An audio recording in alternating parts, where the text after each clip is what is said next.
પટેલ આપ સૌનું હાર્દિક સ્વાગત કરું છું। આપણે જોઈ રહ્યા છીએ અત્યારે ફંક્શન, બરાબર। કમ્પ્લીટ સેન્ટેન્સ ની અંદર આપણે ફંક્શન જે છે એની અંદર આપણે આ જોવાના છે શોવિંગ રિઝલ્ટ। રિઝલ્ટ એટલે શું દર્શાવે છે? પરિણામ દર્શાવે છે, બરાબર। તો પરિણામ દર્શાવવા માટે કયા કયા કીવર્ડ્સ નો ઉપયોગ થાય છે તેની આપણે સૌપ્રથમ વાત કરીએ, બરાબર।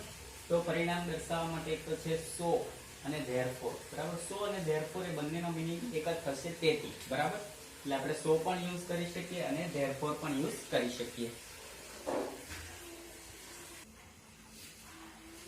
એટલે સો અથવા ધેરફોર બેમાંથી કોઈ પણ એક શબ્દનો આપણે કોઈ પણ સેન્ટેન્સમાં આપણે ઉપયોગ કરી શકીએ છીએ। બીજું છે ઇનફ ટુ। ઇનફ ટુ એટલે શું? કે પૂરતું। કોઈ ક્રિયા જે છે, કોઈ ક્રિયા કરવા માટે, દાખલા તરીકે આપણે એમ કહીએ કે મારી પાસે આ કામ છે અને આ કામ કરવા માટે મારી પાસે પૂરતો સમય છે, બરાબર। તો એ પૂરતો સમય છે એમ કહેવા માટે, કોઈ પણ કામ માટે એ વસ્તુ પૂરતી છે એમ કહેવા માટે ઇનફ ટુ નો ઉપયોગ કરવામાં આવે છે। ત્યારબાદ સો અને ધેટ। સો અને ધેટ ની વચ્ચે અહીંયા ડેશ મૂકેલી છે, બરાબર। સો અને ધેટ એટલે શું છે કે એની વચ્ચે એડજેક્ટિવ આવશે, અહીંયા વિશેષણ મૂકવામાં આવે છે, બરાબર છે। અને ત્યારબાદ સચ અને ધેટ એની વચ્ચે પણ અહીંયા જગ્યા છોડેલી છે, બરાબર। તો સચ અને ધેટ છે એમાં એડજેક્ટિવ પ્લસ નાઉન આવશે, બરાબર। આમાં ફક્ત એડજેક્ટિવ આવશે એટલે ફક્ત વિશેષણ આવશે, અને સચ અને ધેટ છે એની અંદર એડજેક્ટિવ પ્લસ નાઉન આવશે એટલે કે વિશેષણ અને એની સાથે નામ આવશે, બરાબર છે। ત્યારબાદ ધેટ મૂકીને પછી બાકીનું સેન્ટેન્સ આપણે કમ્પ્લીટ કરવાનું રહેશે। બીજો એક શબ્દ છે ટુ અને ટુ, બરાબર। આ ટુ એટલે શું થાય? પણ આ ટુ આપણે ક્રિયાપદની આગળ વાપરીએ છીએ, બરાબર। તો ટુ અને ટુ જે છે એ પણ સેન્ટેન્સની અંદર વપરાય છે, અને આ શબ્દ આવે તો તે પણ રિઝલ્ટ દર્શાવે છે, પરિણામ દર્શાવે છે એમ કહી શકાય, બરાબર। તો આ જે કીવર્ડ જે છે, આ કીવર્ડની મદદથી આપણે જે સેન્ટેન્સ જે છે એ સેન્ટેન્સ આઈડેન્ટિફાઈ કરવા માટે પણ આપણે ઉપયોગ કરી શકીએ છીએ, અને ત્યારબાદ સેન્ટેન્સને કમ્પ્લીટ કરવા માટે આ જે શબ્દો છે એ શબ્દો તો કઈ રીતે સેન્ટેન્સમાં યુઝ થાય છે એની આપણે વાત કરીએ, બરાબર। તો સૌપ્રથમ આપણે જોઈએ સો અને ધેરફોર। અહીંયા બંને આપણે સાથે લઈ લે, એનું શું રીઝન છે કે સો અને ધેર જે છે બેમાંથી કોઈ પણ શબ્દો આપણે એ સેન્ટેન્સની અંદર મૂકી શકીએ, બરાબર છે। તો અહીંયા આપણે જોઈએ સો અને ધેરફોર છે, તો કઈ રીતે આવશે? તો કે એની અંદર ફર્સ્ટ સેન્ટેન્સ આવશે, ત્યારબાદ સો અથવા ધેરફોર બેમાંથી કોઈ પણ એક શબ્દ મૂકવાનો રહેશે, અને ત્યારબાદ આવશે સેકન્ડ સેન્ટેન્સ, બરાબર છે। અહીંયા એક એક્ઝામ્પલ લીધેલું છે કે Nisha was ill, she didn't attend the party, બરાબર। તો અહીંયા શું લખેલું છે? સો લખેલું છે, બરાબર। સો એટલે કે તેથી। નિશા વોઝ ઇલ એટલે શું? બીમાર। નિશા બીમાર છે તેથી she didn't attend the party, તેથી તે પાર્ટી એટેન્ડ કરી શકી નહીં અથવા પાર્ટીમાં હાજરી આપી શકી નહીં, બરાબર। તો આ શું દર્શાવે છે? પરિણામ દર્શાવે છે, બરાબર, કે નિશા બીમાર છે એના પરિણામે તે પાર્ટી એટેન્ડ કરી શકી નહીં, બરાબર। બીજું એક્ઝામ્પલ છે કે ટીના ગોટ ધ ફર્સ્ટ પ્રાઇઝ, ટીનાએ પ્રથમ ઇનામ મેળવ્યું છે, therefore her parents are happy, બરાબર। એના માતા પિતા ખુશ છે, બરાબર, અને ખુશ થવાનું રીઝન છે કે ટીના જે છે એ ટીના ફર્સ્ટ પ્રાઇઝ જીતી છે, પહેલો નંબર લાવી છે, બરાબર છે। તો આવી રીતે સો અથવા ધેરફોર જે છે એનો આપણે સેન્ટેન્સની અંદર આપણે ઉપયોગ કરી શકીએ છીએ, બરાબર છે। ત્યારબાદ બીજો કીવર્ડ છે ઇનફ ટુ। ઇનફ ટુ એટલે પૂરતું, બરાબર। આપણે એક્ઝામ્પલ તરીકે અત્યારે કીધું એવી રીતે કે આ કામ કરવા માટે મારી પાસે આ સમય પૂરતો છે, બરાબર। તો એના માટેનો એક્ઝામ્પલ આપણે જોઈએ કે these fruits are ripe। રાઈપ એટલે શું? પાકું। ઇનફ ટુ ઈટ, ઈટ એટલે ખાવું, કે આ ફળો જે છે એ ફળો પાકા છે, બરાબર। શેના માટે પાકા છે? તો કે ખાવા માટે। ફળોને આપણે શું કરીએ છીએ? ખાઈએ છીએ, બરાબર। તો એમ કહેવાય છે કે આ ફળ જે છે ખાઈ શકાય એટલા પાકા છે, બરાબર। તો બીજી રીતે આપણે કહીએ તો આપણે ઇનફ ટુ નો ઉપયોગ કર્યો છે, તો એના મીનિંગ ની આપણે વાત કરીએ તો શું થાય છે કે these fruits are ripe enough to eat, એટલે કે ખાવા માટે આ ફળ પૂરતા પાકા છે। બીજો એક્ઝામ્પલ છે કે this sum is easy enough to understand for all।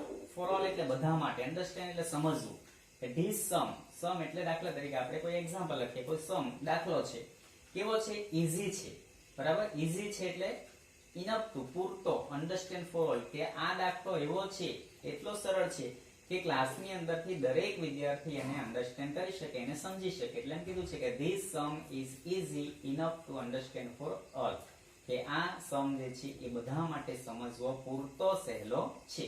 this bag is costly enough to buy, બરાબર। તો એ કોસ્ટલી છે,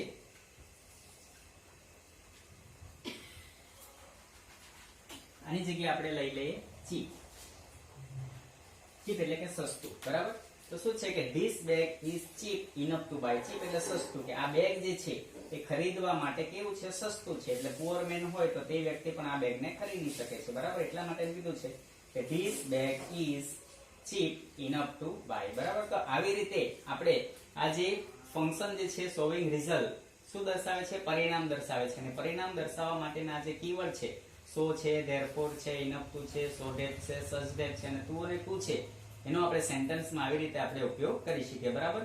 સો અને ધેરફોર અને ઇનફ ટુ નો આપણે એક્ઝામ્પલ તરીકે જોયો, બરાબર. હવે ત્યારબાદ આપણે આગળના જે છે કીવર્ડ એનો આપણે એક્ઝામ્પલ ની અંદર આપણે એનો યુઝ જોઈએ. આગળ આપણે જોઈએ સો ધેટ. સો ધેટ નો આપણે ઉપયોગ કરીએ તો એની વાક્ય રચનામાં શું આવશે, સો આવશે, એના પછી આવશે અહીંયા એડજેક્ટિવ એટલે કે વિશેષણ મૂકવાનું આવશે, અને ત્યારબાદ આવશે ધેટ.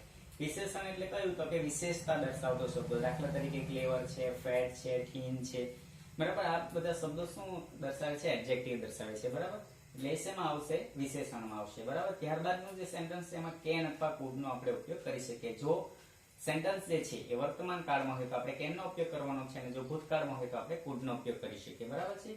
તો એના માટેનું એક્ઝામ્પલ છે કે he is so fat that, બરાબર. સો અને ફેટ એની વચ્ચે આ ફેટ શું છે, એડજેક્ટિવ છે. That he can't run fast. Can't અહીંયા ઇઝ છે એટલા માટે આપણે શેનો ઉપયોગ કર્યો છે, કાન્ટ નો ઉપયોગ કર્યો છે, બરાબર. કે he is so fat that he can't run fast, કે તે ઘણો જાડો છે તેથી તે ઝડપથી દોડી શકતો નથી. બીજું એક્ઝામ્પલ છે કે this question was so hard that I couldn't prepare it. કે ધીસ ક્વેશ્ચન આ પ્રશ્ન કેવો છે, સો હાર્ડ ખૂબ જ હાર્ડ છે, કઠિન છે, કઠિન હતો. સો ધેટ તેથી, so hard that I couldn't prepare it તેથી હું તે તૈયાર કરી શક્યો નહીં, બરાબર. અહીંયા આપણે વોઝ એટલે કે ભૂતકાળમાં છે એટલા માટે કેન ની જગ્યાએ આપણે શેનો ઉપયોગ કર્યો છે, કુડ નો ઉપયોગ કર્યો છે. બીજું કીવર્ડ છે સચ અને ધેટ. સચ અને ધેટ નો આપણે ઉપયોગ કરીએ તો સચ અને ધેટ પણ સેમ સો ધેટ જેવું છે, પરંતુ સચ અને ધેટ છે એની વચ્ચે આપણે એડજેક્ટિવ પ્લસ નાઉન મૂકવાનું છે, બરાબર. એડજેક્ટિવ એની સાથે આપણે નાઉન નો ઉપયોગ કરવાનો છે, બરાબર છે. તો એના માટેનું એક્ઝામ્પલ જોઈએ કે ટુડે ઇઝ સચ અ હોટ ડે, બરાબર. હોટ શું છે, એડજેક્ટિવ છે, અને ડે શું છે, નાઉન છે, બરાબર. Hot day that, such a hot day that nobody can do any work, બરાબર. કે ટુડે ઇઝ આજે, સચ અ હોટ ડે એટલે ખરેખર ખૂબ ગરમ દિવસ છે. સો ધેટ તેથી, nobody can do any work કોઈ પણ વ્યક્તિ કોઈ કામ કરી શકતો નથી. બીજું એક્ઝામ્પલ છે કે કોરોના ઇઝ સચ અ ફેટલ ડિસીઝ. ફેટલ શું છે, એડજેક્ટિવ છે, અને ડિસીઝ શું છે, નાઉન છે, બરાબર. કે કોરોના ઇઝ સચ અ ફેટલ ડિસીઝ ખરેખર ફેટલ ડિસીઝ એટલે શું કે જીવલેણ રોગ છે. ધેટ તેથી, એવરીવન ઇઝ લોકડાઉન તેથી બધા જ જણા લોકડાઉનમાં છે, બરાબર છે. તો આવી રીતે સચ ધેટ નો આપણે ઉપયોગ કરી શકીએ. અને ત્યારબાદ આપણે લાસ્ટમાં જોઈએ તો ટુ અને ટુ, બરાબર. નકારમાં પણ વપરાય છે, મોસ્ટલી નકારની અંદર પણ એનો ઉપયોગ થાય છે, પરંતુ એને આપણે હકારની અંદર પણ આપણે સેન્ટેન્સ લખી શકીએ, બરાબર. તો દાખલા તરીકે ટુ અને ટુ છે એમાં પણ સેમ જે સો ધેટ ના જેવું આવશે, ટુ એની સાથે એડજેક્ટિવ અને પછી આવશે ટુ, બરાબર. એના માટેનું એક્ઝામ્પલ છે કે he is too fat to run fast. તે દોડવા માટે ખૂબ જાડો છે. એનો મતલબ શું થાય કે તે બહુ જાડો છે તેથી દોડી શકતો નથી. This bag is too heavy to lift. Too heavy એટલે વધારે વજનદાર છે. શેના માટે વધારે વજનદાર છે, ટુ લિફ્ટ એટલે ઉચકવા માટે. એટલે કે આ બેગ જે છે એ વધારે વજનદાર હોવાને કારણે ઉચકી શકાતી નથી. એટલે ટુ અને ટુ છે મોસ્ટલી નકારાત્મક વલણ દર્શાવે છે, એટલે નકાર સેન્ટેન્સ ની અંદર આ ટુ અને ટુ નો ઉપયોગ કરી શકાય છે, બરાબર. તો આવી રીતે શોવિંગ રિઝલ્ટ જે છે પરિણામ દર્શાવતું છે એના માટેના કીવર્ડ છે, અને એના માટેના દરેક શબ્દ માટેના એક્ઝામ્પલ પણ આપણે જોયા, બરાબર. દરેકને ખ્યાલ આવી ગયો હશે. તો આશા રાખું છું કે દરેક જણાને આ શોવિંગ રિઝલ્ટ જે છે પરિણામ છે એની અંદર બધાને ખ્યાલ આવ્યો હશે. નમસ્તે.